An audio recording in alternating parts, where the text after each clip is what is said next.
de la configuración interna del corazón, vamos a mencionar levemente que a la hora de hablar de las aurículas podemos encajarlas en en cubos.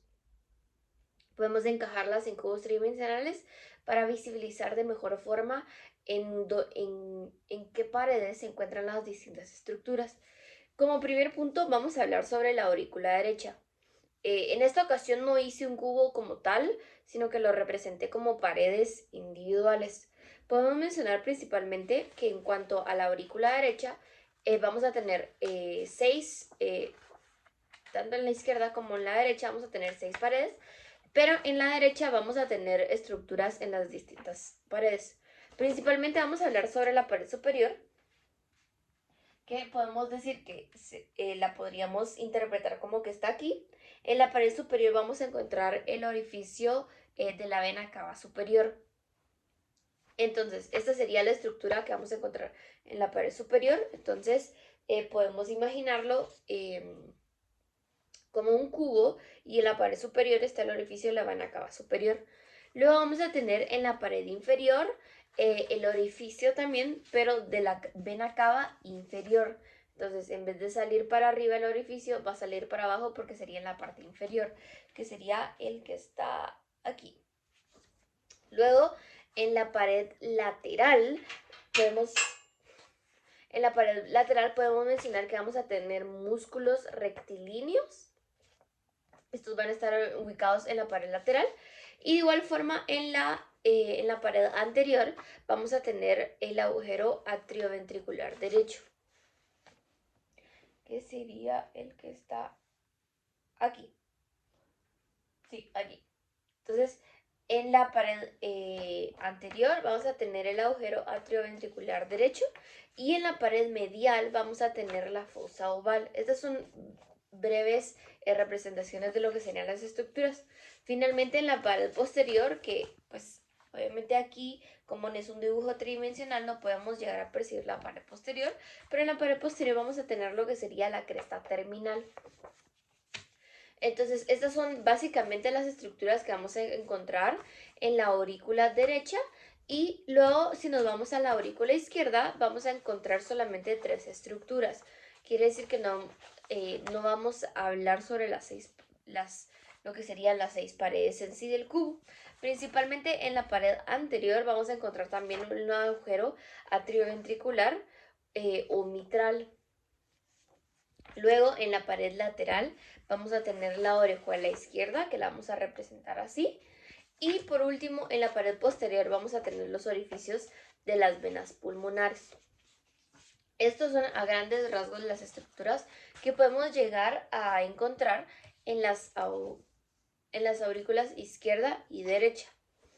Entonces, luego para continuar vamos a seguir hablando de lo que serían los ventrículos. Entonces, podemos mencionar sobre los ventrículos que básicamente son cavidades,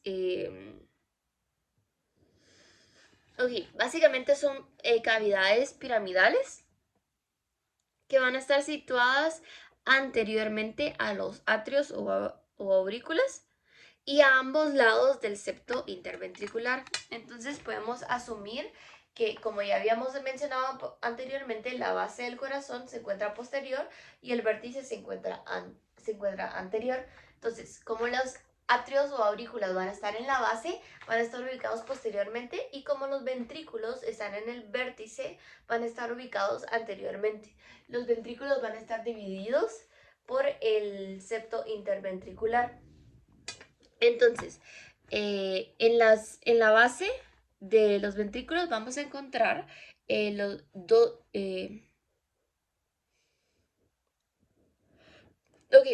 base de los ventrículos vamos a ver que está ocupada por orificios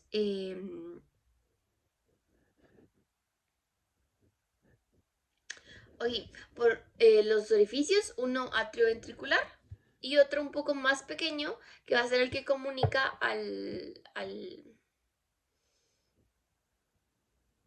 que va a ser el que va a comunicar el ventrículo derecho con el tronco pulmonar y el ventrículo izquierdo con la aorta. Entonces, como ya habíamos,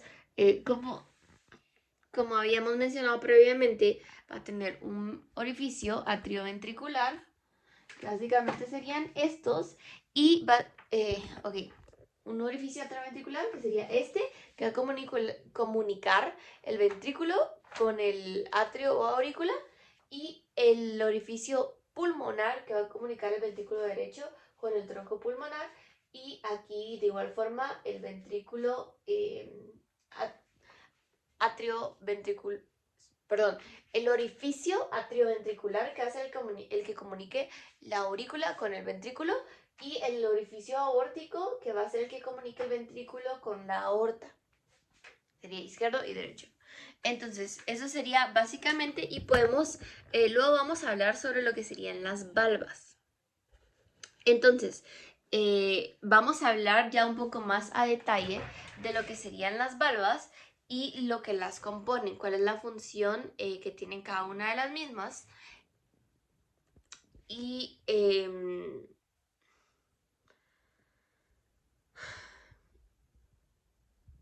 ok, como ya habíamos mencionado, tenemos tres diferentes válvulas. Tenemos la tricúspide, que es la que está ubicada aquí. Tenemos la mitral, que es la que está ubicada aquí. Y tenemos cuatro.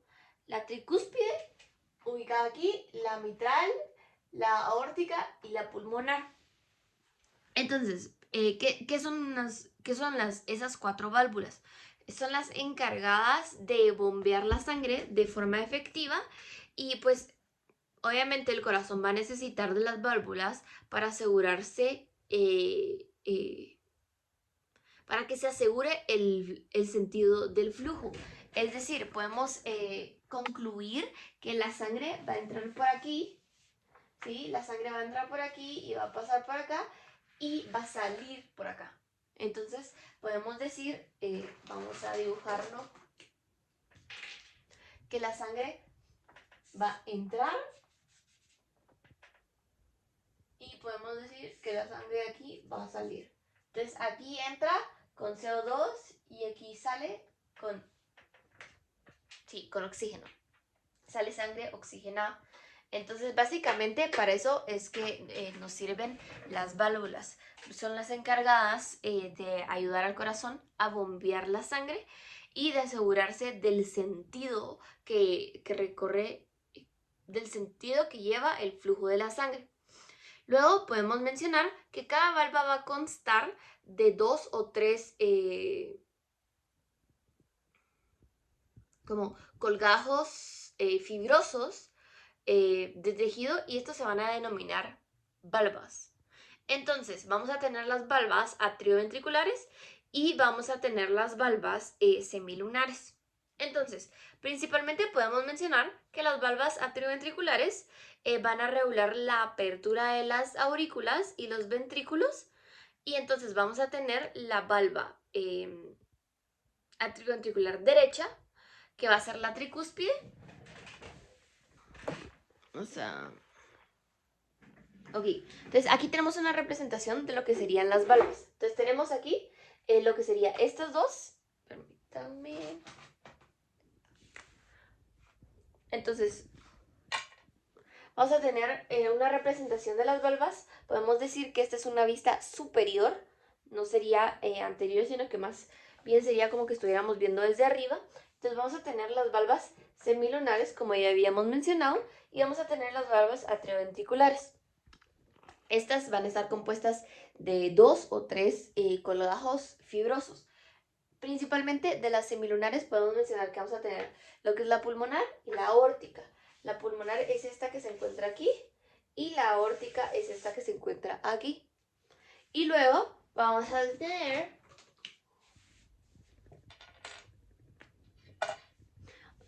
y luego vamos a tener las atrioventriculares, que vamos a tener la mitral y vamos a tener la tricúspide. Esta es la tricúspide y esta va a ser la mitral. Como ya habíamos mencionado sobre los colgajos fibrosos, vamos a ver que la pulmonar va a tener 3. Vamos a tener uno anterior, vamos a tener el derecho y el izquierdo. De igual forma, en la aórtica vamos a tener uno posterior, ya no va a ser anterior, sino que este va a ser posterior, uno izquierdo y uno derecho. Ahora, en las semilunares, podemos decir que en la mitral vamos a tener una parte anterior y una posterior, y en la tricúspide, en esta vamos a tener nuevamente tres, que sería la anterior, septal, la parte septal y la posterior. Entonces, básicamente, estos serían las válvulas y las distintas valvas que estas mismas van a tener.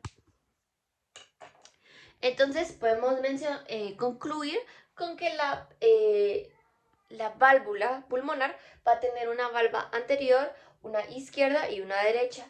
La válvula aórtica va a tener una valva posterior, una izquierda y una derecha. La válvula tricúspide va a tener una valva anterior, una posterior y una septal. Y la válvula mitral va a tener una valva anterior y una posterior. Eso sería básicamente a grandes rasgos lo que serían las válvulas y las valvas, perdón. Entonces, como habíamos mencionado, a grandes rasgos, las válvulas atrioventriculares son las que regulan la apertura entre las aurículas y los ventrículos. Y luego las válvulas semilunares van a ser las que regulen el flujo de sangre de los ventrículos hacia las grandes arterias, ¿ya? Entonces, como podemos observar, como ya habíamos mencionado, las atrioventriculares, que va a ser la tricúspide y la mitral, son las que regulan, son las que regulan la apertura para que exista comunicación entre los atrios y los ventrículos. Entonces, aquí y aquí regulan la apertura para que se pueda comunicar y haya flujo. Y luego las semilunares, que son estas dos, la aórtica y la pulmonar, son las encargadas de permitir la salida de la sangre del corazón hacia las arterias. Sangre ya oxigenada. Y luego, como último punto, una vez ya abarcados los puntos sobre la configuración interna y externa del corazón, podemos mencionar ya con respecto a lo que serían los circuitos por los cuales va a estar, perdón, es mi sobrino, perdón, está llorando. Entonces podemos mencionar ya el sistema de conducción del corazón.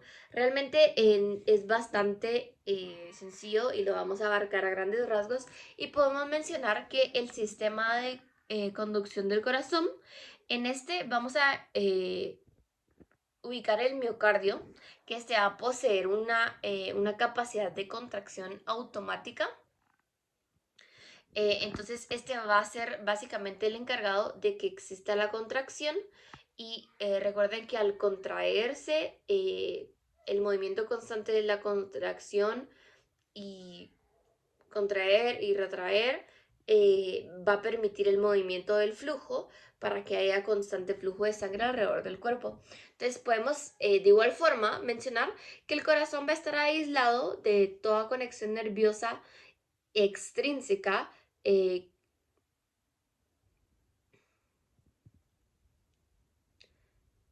Ok, sí, que el corazón va a estar aislado de toda conexión nerviosa extrínseca y va a continuar latiendo. Podemos mencionar que los atrios o aurículas y los ventrículos se van a contraer siguiendo un ritmo propio. También con respecto al sistema de conducción, podemos mencionar que el origen de las contracciones y la transmisión a todas las partes del corazón va a corresponder al sistema, sí, va a corresponder al sistema de conducción del corazón o al complejo estimulante del corazón. Podemos mencionar que este sistema de conducción va a estar constituido, como ya habíamos mencionado, que el miocardio era básicamente el encargado de contraer. Podemos concluir que el sistema de conducción va a estar constituido por células miocárdicas que van a estar especializadas y que estas van a tener distintas funciones dependiendo de dónde estén ubicadas y dependiendo de dónde estén ubicadas, de eso va a depender la función que éstas deben cumplir. También podemos decir que el sistema de conducción del corazón va a comprender 4 partes. La primera sería el nodo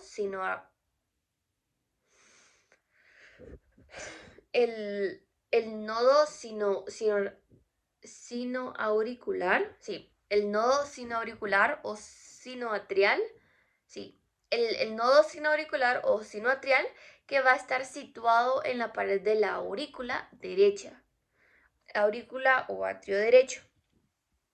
Y que también vamos a tener el nodo auriculoventricular o atrioventricular que va a estar localizado cerca del anillo fibroso derecho y el fascículo atrioventricular derecho. Sí. Ok, sí, atrioventricular con el tronco y las ramas derecho e izquierdo. Y entonces principalmente podemos resumir a grandes rasgos que el nodo sinoatrial, sí, que el nodo sinoatrial va a ser una formación delgada en forma de uso y que básicamente es una red de fibras musculares cardíacas especializadas y que va a estar situada por delante de la vena cava superior. Y luego, si vamos con respecto a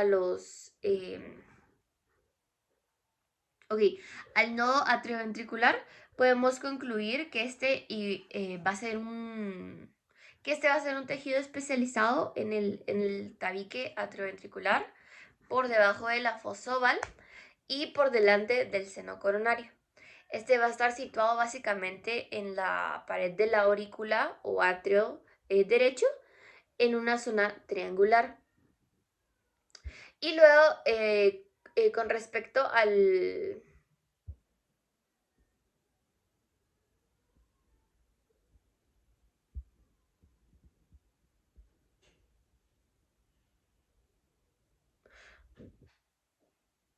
Ok, con respecto al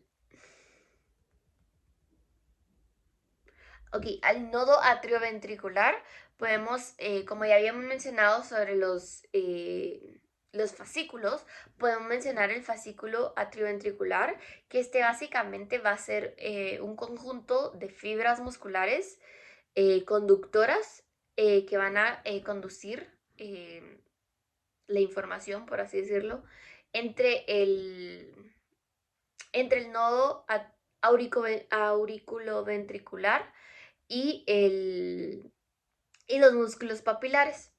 Y de igual forma podemos hablar más que nada sobre las fibras de Purkinje, no sé si se pronuncia, pero que estas básicamente van a ser extensiones muy similares a los nervios que van a surgir de los extremos inferiores de las ramas de los fascículos, del fascículo atrioventricular. Y básicamente lo que van a hacer es que estas se vuelven hacia arriba para extenderse por todo el miocardio. Por último, vamos a hablar a grandes rasgos de lo que sería el electrocardiograma y podemos mencionar que en este se van a mostrar deflexiones, como se han visto. Se van a mostrar deflexiones o ondas y entonces básicamente lo que vemos en un electrocardiograma podemos ver esto,